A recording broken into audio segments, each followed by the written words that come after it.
नमस्कार दोस्तों, कैसे हैं आप सब। आई होप कि आप अच्छे होंगे और स्वस्थ होंगे। तो आइए जानते हैं कुछ खास बातें कि गांधारी ने कैसे एक साथ 100 कौरवों को जन्म दिया। द्वापर युग में महाभारत से जुड़ी तमाम कथाएं और साक्ष्य कलयुग में मिलते हैं। इनमें कौरवों की और पांडवों के युद्ध से लेकर 100 कौरवों के जन्मों की कहानी शामिल है।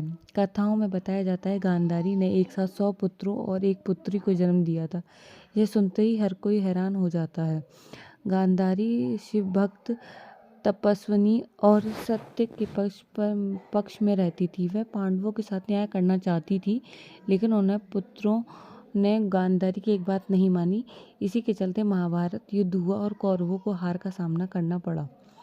धृतराष्ट्र चाहते थे उनके भाइयों की संतान से पहले उन्हें संतान की प्राप्ति हो, क्योंकि उस समय जो भी नई पीढ़ी में बड़ा पुत्र होता था उसे राज की कमान सौंपी जाती थी। इसके लिए धृतराष्ट्र ने गांधारी से प्रेम पूर्वक बात कर एक पुत्र को जन्म देने की इच्छा जाहिर की। गांधारी उनकी बात मानते हुए गर्भवती हो गई। गांधारी को 9 से 11 माह बीतने के बाद भी संतान नहीं हुई, जो चिंता बढ़ने लगी। उन्हें लगातार समय बीतने पर अपने पेट को चोट पहुंचाई।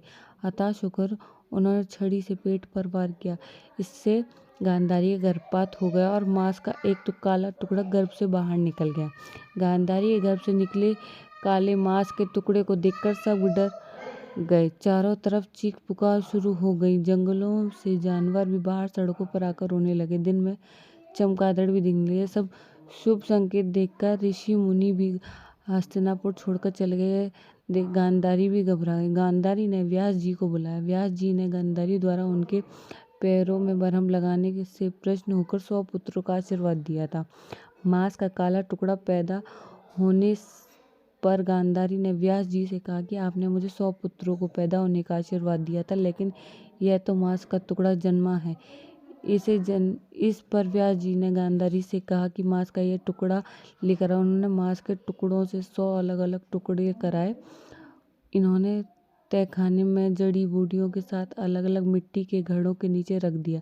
एक टुकड़े और बचा तो उसे भी अलग घड़े में रख दिया। व्यास जी ने गांधारी से कहा कि अब 2 साल बाद तहखाना को खोला तो गांधारी का पहला बच्चा निकला, जो